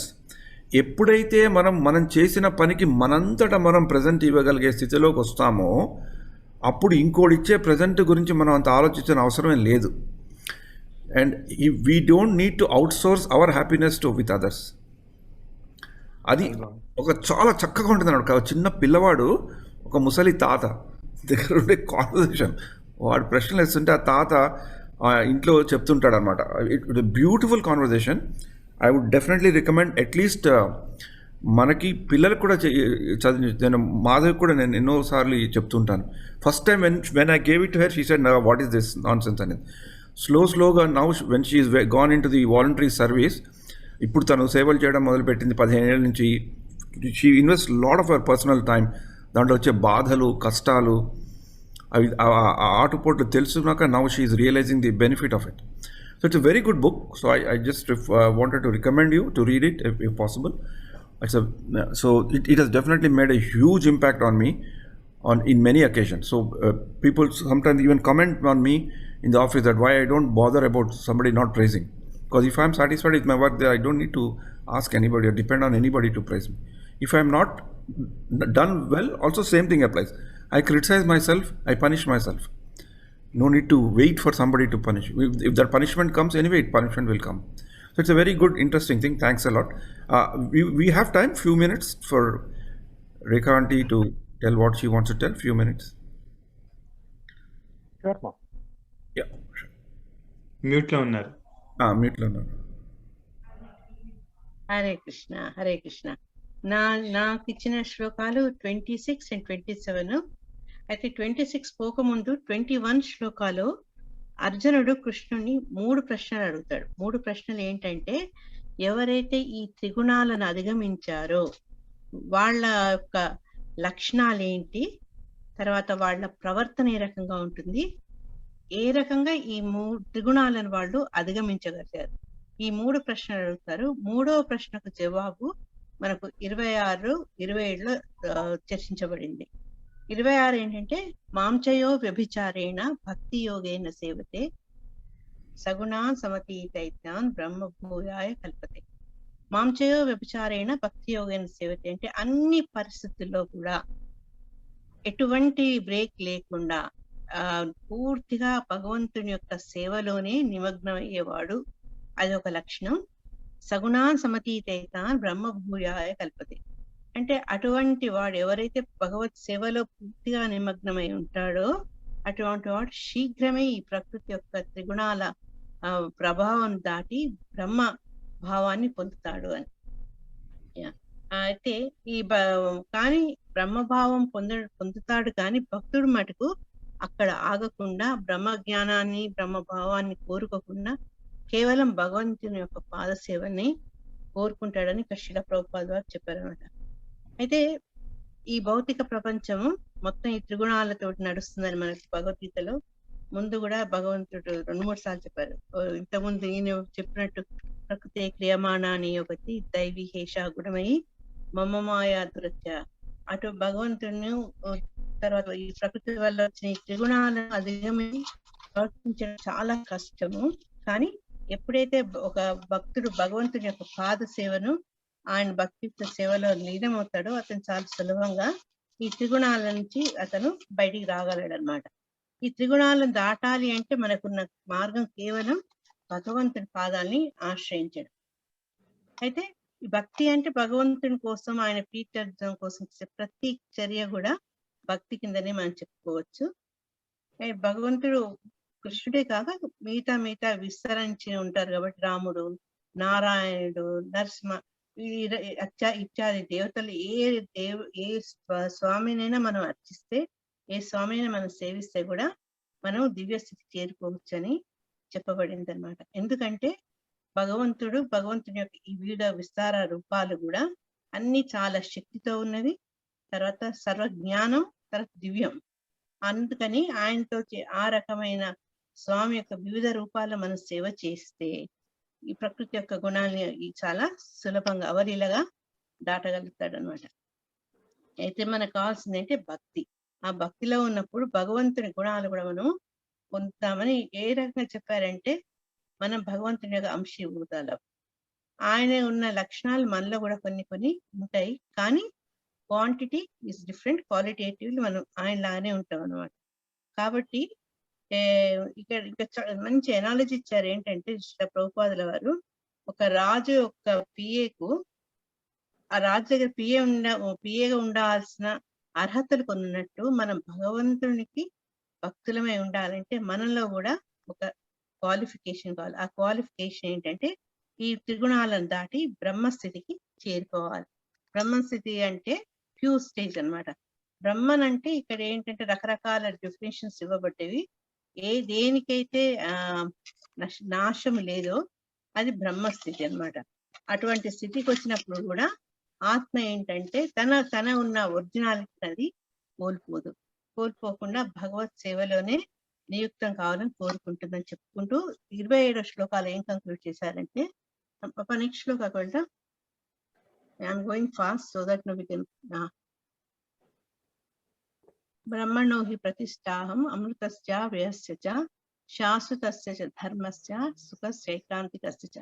ఈ శ్లోకంలో ఈ బ్రహ్మన్ అంటే ఏంటి, పోయినసారి కొంతమంది ఉంది కొంతమంది లేరు, ఏం చెప్పారంటే 3 భాగవతంలో మనకు భగవంతుని ఏ రకంగా వివిధ స్టేజ్లో మనం అనుభవిస్తాము అది చెప్పారనమాట. అంటే బ్రహ్మన్ తర్వాత బ్రహ్మజ్యోతి, తర్వాత పరమాత్మ, తర్వాత భగవాన్, ఈ 3 రకాలుగా మనం భగవంతుడిని అనుభవించవచ్చు. అయితే నిరాకార బ్రహ్మానికి కూడా బ్రహ్మలో ఉండే డిఫరెంట్ నిర్వచనాల్లో ఒకటి నిరాకార బ్రహ్మం. ఆ నిరాకార బ్రహ్మను కూడా నేనే ఆధారం అని ఇక్కడ కృష్ణ భగవానుడు చెప్తూ అమృతస్య, ఈ అమృతస్య కూడా ఇంతకుముందు మనం చర్చించాం. అమృతస్య అంటే శాశ్వతమైంది, అమరము, అవినాశి, దానికి నాశం ఎటువంటిది లేదు. శాశ్వతస్య సేమ్ నిత్యము. సుఖస్య అంటే అంతులేని ఆనందం దొరికే స్థలం. ఎక్కడ అంతులేని ఆనందం దొరుకుతుందంటే భగవంతుని ధామాన్ని చేరితే, భగవంతుని పాదాల ఆశ్రయానికి చేరితే మనం పొందే ఆనందానికి అంతులేదు. అయితే ఎవరైతే ఈ త్రిగుణాల ప్రభావం నుంచి విడిపడి బ్రహ్మస్థితికి చేరి అప్పుడు ఈ త్రిగుణాల యొక్క ప్రభావం నుంచి బయటకు వచ్చి భక్తియుక్త సేవలో ఉన్నప్పుడు అతడు భగవంతుని పూజ చేసేందుకు క్వాలిఫైడ్ అవుతాడని 26లో చెప్పారు, 27 చెప్పారు. ఏ రకంగా చెప్పారంటే స్వయంగా భగవానుడేనట భక్తునికి తన గురించి తెలుసుకునే అవకాశాన్ని ఇస్తారు. అదనమాట మనకు భగవంతుడు మనకు ఇచ్చే వరము, ఆయన మనకు చూపించే కృప ఏంటంటే ఆ భక్తి ద్వారా ఎప్పుడైతే త్రిగుణాలు దాటుతామో అప్పుడు భగవంతుడు తెలుసుకునే కోరికను, ఆ శక్తిని కూడా భగవంతుడు మనకు ప్రసాదిస్తారనమాట. అయితే ఈ బ్రహ్మన్, పరమాత్మ ఆర్ భగవాన్ ఈ శ్రీమద్ భాగవతంలో కూడా చెప్పారు, పోయినసారి చదువుకున్నాం. వదంతి తత్వవిద తత్వం యజ్ఞానం అవ్యయం బ్రహ్మేతి పరమాత్మేతి భగవాన్ ఇది శబ్దం. అంటే ఈ పరమ సత్యంని 3 రకాలుగా ఈ వేదాంతులు తెలుసుకుంటారు. కొందరు బ్రహ్మ స్థితిలో, కొందరు మనలో ఉన్నటువంటి స్వామి పరమాత్మ రూపంలో భగవంతుడి మీద, పరమాత్మ మీద మెడిటేట్ చేస్తూ, 3 సాక్షాత్ భగవంతుడు. ఈ రకంగా వాళ్ళు ఆ దివ్యమైన నిజాన్ని, ఆ దివ్య తత్వాన్ని తెలుసుకుంటారు అనమాట. ఈ మనం భగవంతుడి గురించి తెలుసుకునే జ్ఞానంలో మొదటి మెట్టు బ్రహ్మ స్థితి. అయితే పరమాత్మ స్థితి అంటే ఇంకొద్దిగా అడ్వాన్స్డ్. ఆ పరమాత్మ గురించి చేసేవాళ్ళు సామాన్యంగా యోగులు. వాళ్ళు అంతర్గతంగా ఉన్న పరమాత్మ మీద మెడిటేట్ చేస్తుంటారు. మూడవది ఏంటంటే అల్టిమేట్ ఏంటంటే భక్తిలో స్వయంగా స్వరూపంతో ఉన్న భగవంతుని అవను ఆశ్రయించడం. అయితే ఎప్పుడైతే ఈ భౌతిక ప్రపంచంలో ఉన్న జీవి కొంత జ్ఞానాన్ని పెంచుకొని, ఏ రకంగా పెంచుకుంటాడంటే సత్సంగం ద్వారా, పఠనం ద్వారా, శ్రవణం ద్వారా, ఈ నవవిధ భక్తి ద్వారా అతను ఎప్పుడైతే జ్ఞానాన్ని పెంచుకొని అతనికి కొంత జ్ఞానం వచ్చినప్పుడు కొందరు బ్రహ్మ రియలైజేషన్ వస్తుంది. బ్రహ్మ రియలైజేషన్ నుంచి ముందుకు వెళ్తే పరమాత్మ. కానీ కొందరు ఏంటంటే పరమాత్మ స్టేజ్కి వెళ్ళరు, బ్రహ్మ స్టేజ్ లోనే ఆగుతారు. వాళ్ళు ఆగినప్పుడు ఏంటంటే వాళ్ళకు ఇంకా అడ్వాన్స్ అయ్యే అవకాశం ఉండదు. ఎందుకంటే బ్రహ్మ స్థితిలో ఉన్నాక నీకు అక్కడి నుంచి ఆధ్యాత్మిక జ్ఞానాన్ని పొందే అవకాశాలు చాలా తక్కువగా ఉంటాయి. అందుకని ఏంటంటే మళ్ళా తిరిగి రావాల్సింది అనమాట. అదే పరమాత్మ స్టేజ్కి వచ్చి అక్కడి నుంచి భగవంతుని గురించి తెలుసుకొని, భగవంతునికి ఉన్న 6 ఏవైతే సంపూర్ణ గుణాల వల్ల ఆయన భగవంతుడిగా చెప్పారో వాటి గురించి తెలుసుకోవడం ద్వారా మనము పూర్తి స్వామి శరణు తీసుకోవచ్చు అనమాట. ఇది ముఖ్యంగా 26, 27 శ్లోకాల్లో చెప్పింది. చెప్పుకుంటూ ఏం చెప్పారంటే కంక్లూడింగ్ వర్డ్స్, చాలా సులభం. భగవంతుడిని తెలుసుకోవడం చాలా అంత కష్టం కాదు. ఎందుకంటే ఎప్పుడైతే మనం లైక్ మైండెడ్ పీపుల్స్ అంతా కలిసి భగవంతుని చర్చించి ఆయన గురించి తెలుసుకునే ప్రయత్నం చేస్తూ ఆయన నామరూప గుణ విశేషాలని పదే తలుచుకోవడం ద్వారా, తర్వాత స్వామి యొక్క నామాన్ని జపించడం ద్వారా, తర్వాత ఆయనకు సంబంధించిన లీలలకు సంబంధించిన దివ్య దేశాలను దర్శించడం ద్వారా, వీటన్నిటి ద్వారా ఏంటంటే తర్వాత అన్నిటికన్నా ముఖ్యంగా ప్రసాదం, భగవంతుడికి భోగాన్ని సమర్పించి అది తీసుకోవడం, వీటన్నిటి వల్ల మనకు త్రిగుణాల నుంచి బయటికి వెళ్ళిపోయి భగవంతుడికి పూర్తిగా ఆయన పాదాలను మనం ఆశ్రయం చేసే గుణానికి మనం క్వాలిఫైడ్ అవుతాం అన్నమాట. కాబట్టి ఎప్పుడైతే భగవంతుని ఆ రకంగా ఆయన శరణు పెడతామో ఆయన దాన్ని తగ్గట్టే ఆయన రెసిప్రోకేట్ అవుతారు. అవి మన భక్తి మార్గంలో ఇంకా ముందుకు వెళ్తామని చెప్పడం జరిగింది. సో ఇంత కష్టమైన 14 చాప్టర్స్ సులభంగా ఎట్లా చెప్పారంటే శ్రీల ప్రభుపాద గారు అసోసియేషన్, హ్యావింగ్ ప్రసాదం, తర్వాత నాలెడ్జ్ షేరింగ్, తర్వాత చాంటింగ్, అంతే. హరే కృష్ణ కృష్ణ కృష్ణ హరే హరే, హరే రామ రామ రామ హరే హరే కృష్ణ. ఆమె క్లియర్ అండి? ఇన్ కన్క్లూజన్ నువ్వు చెప్పింది ఏంటంటే 14వ అధ్యాయం జ్ఞానబద్ధమైన అధ్యాయమైన, 13వ అధ్యాయం 14వ అధ్యాయం జ్ఞానబద్ధమైన అధ్యాయమైన త్రిగుణాల గురించి అని ఇంపార్టెంట్ ముఖ్యమైన విషయం చెప్పిన ఆ త్రిగుణాలని దాటాలి అంటూ చెప్పుకుంటూ వచ్చి ఆ దాటడానికి మార్గం కేవలము భక్తి ద్వారా. భక్తి is an important element to cross అనేది. దాన్ని పట్టుకుంటే ఎప్పుడప్పుడు అదే తీసుకువెళ్తుంది అని ఒక ముఖ్యమైన విషయాన్ని చెప్పావు. అందుకని ఈ యొక్క శ్లోకం ఈ 14 చాప్టర్లో 26 శ్లోకాన్ని చాలామంది బైహార్ట్ చేస్తారు.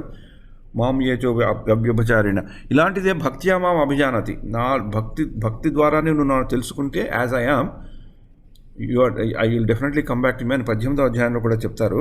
అంటే భక్తి పరంగా చూసుకుంటే భక్తి is definitely a tool, a very good tool if you are intending to cross these 3 modes of material nature అనేది ఈ కంక్లూజన్. అది థ్యాంక్స్ అలాట్ మీ అందరికీ, చాలా చక్కగా ఉంది ఇలా కలుసుకొని చదువుకోవడం. ఇంకో ఇంపార్టెంట్ పాయింట్ ఏంటంటే మనం ప్రయత్నాలు మనం చేస్తే దానికి భగవంతుడు కూడా తోడ్పడతాడు. అది వెరీ గుడ్. ఇప్పుడు ఈ 14వ అధ్యాయం నుంచి మనం 15వ అధ్యాయంలోకి నెక్స్ట్ వారం వెళ్దాం. 15వ అధ్యాయం కూడా చాలా ఇంపార్టెంట్ అధ్యాయం, పురుషోత్తమ యోగం. ఇది కొంచెం మళ్ళీ జ్ఞానపరంగా కాకుండా అది ఎక్కువ భక్తిపరంగా ఉంటుంది. భగవంతుడి ధామం ఎలా ఉంటుంది అని చెప్తారు. చాలామంది ఈ పురుషోత్తమ యోగాన్ని 7వ అధ్యాయం 12వ అధ్యాయం లాగా పురుషోత్తమ యోగాన్ని పూర్తి కంఠస్థ కూడా చదువుతారు.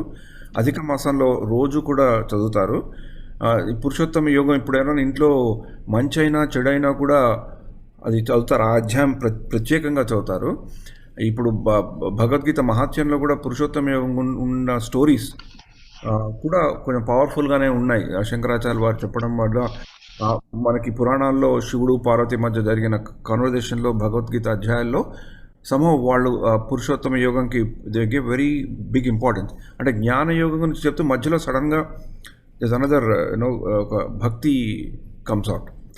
అండ్ దీంతో కూడా కొన్ని ఎలిగారికల్ ఎగ్జాంపుల్స్ ఉంటాయి, చాలా ఇంట్రెస్టింగ్గా ఉంటుంది. So will go in to that journey 15 chapters. ఈ 15 చాప్టర్ కొంచెం చిన్న చాప్టర్ కాబట్టి త్వరగా అయిపోతుంది. హరే కృష్ణ కృష్ణ కృష్ణ హరే హరి, హరే రామ రామ రామ హరే. సారీ కొంచెం లేట్ అయింది కాన్వర్సేషన్ వల్ల, but I think it was worth discussing. 15వ అధ్యాయాన్ని ఇప్పుడు నిన్న నేను ఇలానే ఒక చిన్న సెషన్ తీసుకోవాల్సి వచ్చింది. థర్డ్ అధ్యాయం గురించి మాట్లాడమన్నారు అన్నమాట సడన్గా. సో అప్పుడు నేను చెప్పినప్పుడు I was just telling them the different types of reading for reading sake ఉంటుంది ఒకటి, రీడింగ్ ఫర్ రీడింగ్ సేక్ చేయడము మామూలుగా. రీడింగ్ ఫర్ స్టడీయింగ్ అంటే కొంచెం శ్రద్ధగా చదవడం. ఎందుకంటే స్టడీ అనే మాట వచ్చేసరికి your study normally ends with some evaluation, right? Pass or fail or something like that, or telling someone. Reading, studying and then contemplating. అది చదివింది పునఃస్మరణ చేసుకోవడము, ఆ కాంటెంప్లేట్ చేసింది వీలుంటే ప్రాక్టీస్ చేయడము, ఆ ప్రాక్టీస్ చేసింది ఇంకొకరికి చెప్పడము, ఇంకోళ్ళు చెప్పింది మనం ఇంటర్నలైజ్ చేసుకోవడం. అప్పుడే actually the reading gets complete. కానీ మనం మామూలుగా రీడింగ్ అంటే ఏదో అంటే చిన్నప్పుడు కూడా చెప్తారు కదా శ్రద్ధగా చదువుకోరా. మనం ఏంటంటే రీడింగ్ ఫర్ రీడింగ్ చేస్తాము, ఆ ఎగ్జామ్కి ఏదో రాసేసి పాస్ అయిపోతున్న తర్వాత మళ్ళీ 15 రోజుల తర్వాత అడితే వీ టోటలీ గెట్ లాస్ట్. కానీ ఇక్కడ ఈ శాస్త్రిక్ స్టడీస్లో ఏంటంటే reading will only get complete if you complete that cycle. అదే ఇప్పుడు మనం we're trying to do that అనమాట. హరే కృష్ణ, అంతకంటే ఇంకెళ్ళలేదు. Any last comments from anyone? Mama, ఇది clarification or kind of elucidation on one point. లాస్ట్లో ఇప్పుడు త్రిగుణాలని దాటి వెళ్ళడానికి అండ్ నువ్వు అండ్ గౌతమ్ గారు చెప్పిన point, I know it's little over time but I only take 1 or 2 minutes. సో దానికి చెప్తున్నప్పుడు అంటే expectation of reward when we're doing voluntary service or even non-voluntary service, right? When you are doing something and your incentive at work or whatever, right? So daniki to avoid that ఏంటంటారంటే మామూలుగా అది ఆచార్యులు చెప్తున్నది ఏంటంటే ఇది మళ్ళా అదే మాట, దూషణ భూషణ తిరస్కారములు శరీరములకే కానీ ఆత్మకు కావు. ఇవి ఎందుకు వస్తున్నది? దిస్ థింగ్ ఇట్స్ లైక్ ఈ మోహం ఎందుకు వస్తున్నది అంటే దేహాత్మాభిమానం వల్ల శరీరాన్ని ఆత్మకి కన్ఫ్యూజ్ అయిపోయి ఈ శరీరంకి నేనే, ఇదే శరీరమే నేను అనుకోవడం వల్ల వస్తున్న కన్ఫ్యూషన్ ఇది. And the way you go past this is నాహంకర్త హరికర్త. ఏమి చేస్తున్నాను? నేను చేయటం లేదు, హరి నా చేతి చేయిస్తున్నాడు. I'm but a mere instrument. అదే సర్వం శ్రీకృష్ణార్పణమస్తు అంటున్నప్పుడు కూడాను అది అడుగుతున్నప్పుడు ఏమిటి అంటే, చేస్తున్నప్పుడు ఎందుకు సర్వం శ్రీకృష్ణార్పణం ఇస్తుంటే నాలో ఉన్న కృష్ణుడు కోసం చేయించుకుంటున్నాడు. అది ఆ భావనతో చేస్తే అప్పుడు నీకు ఈ కర్మలు కూడా అంటావు. లేకపోతే ఇది ఈ సత్వగుణంతో చేసినాను అంటే వాలంటరీ సర్వీస్ చేసినాను సత్వగుణంతో చేస్తున్నావు అనుకో, అది but still an anticipation of a reward, you will be bound by the karmas that are there associated with it and you will always be in that cycle. అంతే. హరే కృష్ణ.